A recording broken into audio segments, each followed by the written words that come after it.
40,000 years of oral gossip, and somehow everybody's favorite punchline is, "Then the ocean swallowed absolutely everything." You'd think one civilization drowning would be enough forewarning, but apparently humanity kept building beachfront property and betting against the sky. Wait, how did cultures on opposite sides of the planet, who couldn't even agree on what counted as a shoe, agree that the entire world once turned into soup? Sumerians opened the Flood franchise with a bureaucratic nightmare. The gods allegedly sent a memo announcing total liquidation, and the divine courier demanded every animal 2 by 2 be tallied onto a single reed arc the size of a modest fishing boat. Clay tablets describe terrified accountants trying to fit hippopotamuses next to desert addax, because obviously spreadsheets hadn't been invented yet, and divine wrath has no patience for logistics. Hebrew chroniclers doubled down on scale and drama. 40 days of non-stop rain, 8 survivors, and a global hangover that required a bird-based weather app.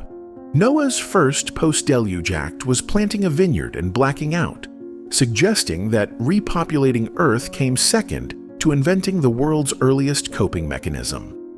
Archaeologists still haven't found his wine cellar, but every vineyard tour guide in the Levant swears it's on the next hill over. Tickets available now. Across the Indus, a tiny carp supposedly warned King Manu that cosmic flood insurance premiums were about to spike. The fish then grew into the god Vishnu's horned monster fish avatar, which politely towed a massive boat filled with sages, seeds, and the king's pet snakes. Because if you're escaping certain death, you definitely want extra venom aboard. Manu's first decree on dry land: invent social classes so nobody forgot who got splashed least. Chinese scribes claim their deluge lasted generations until engineer hero Yu chopped mountains and dug mile-long canals with a bronze shovel that never dulled. Imperial inscriptions praise his stubborn refusal to go home for 13 years, which, if true, makes him the patron saint of anyone renegotiating a work-life balance. Farmers rewarded him by crowning him emperor, a reminder that sometimes obsessive project managers actually win the company. Greek poets, not to be outdone, blamed Zeus for waterlogging humanity because people wouldn't stop eating their own relatives at dinner parties. Survivors Deucalion and Pyrrha were instructed to repopulate Earth by throwing their mother's bones over their shoulders, helpfully clarified as loose rocks, because metaphor apparently needed footnotes even then. Somewhere beneath Mount Parnassus lies a geological layer of awkward misunderstandings and probable shoulder injuries. Maya priests told of gods who flooded proto-humans made of wood after they proved too noisy.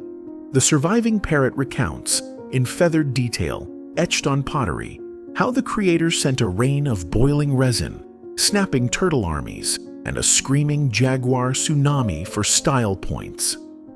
Modern tourists photograph those ceramic vignettes, blissfully unaware that the original censors literally drowned the focus group. Norse skalds spun a pre-creation flood so thorough that even the gods had to float around on a giant cow's milk before building Midgard. Later, they predicted a final flood arriving on the heels of a world serpent, spitting seawater over the horizon, a meteorological forecast with exactly 0 actionable safety tips beyond learn to swim and maybe invest in mead. Indigenous Australian stories like the Gunditj Maras speak of a colossal eel slithering across the plains, its writhing body carving rivers that bled into an ocean surge.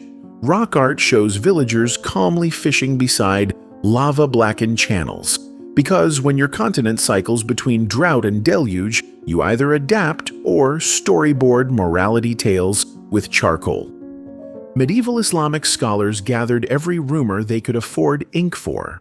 Al-Biruni compared Sanskrit, Persian, and Chaldean flood tales, then sighed that divine justice apparently ignored regional weather patterns.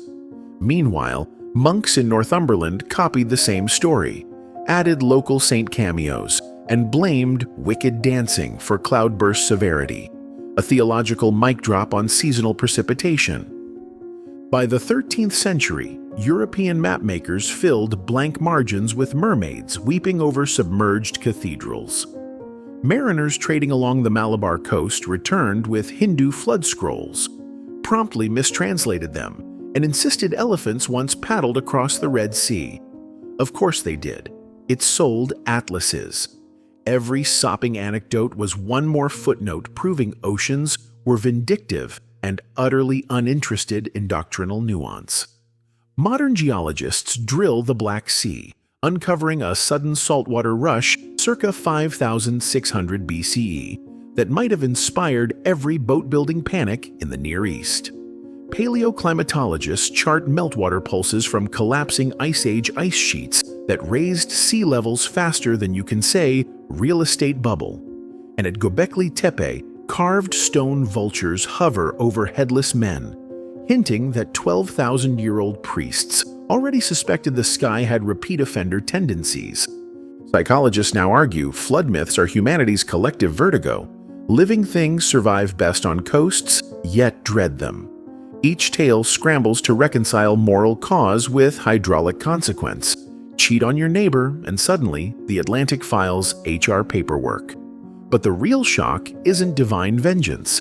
It's that every society kept coming back to the shoreline, bucket in hand, muttering that this time their walls were definitely tall enough. So here we stand, stacking glass condos beside rising seas while retweeting satellite images of calving glaciers like bedtime stories. If the next deluge arrives, our descendants might find USB sticks instead of clay tablets. All warning that we absolutely saw it coming and still scheduled beachfront weddings. Yes, you read that correctly. Thousands of years, innumerable cautions, and humanity still RSVPs waterfront view, please.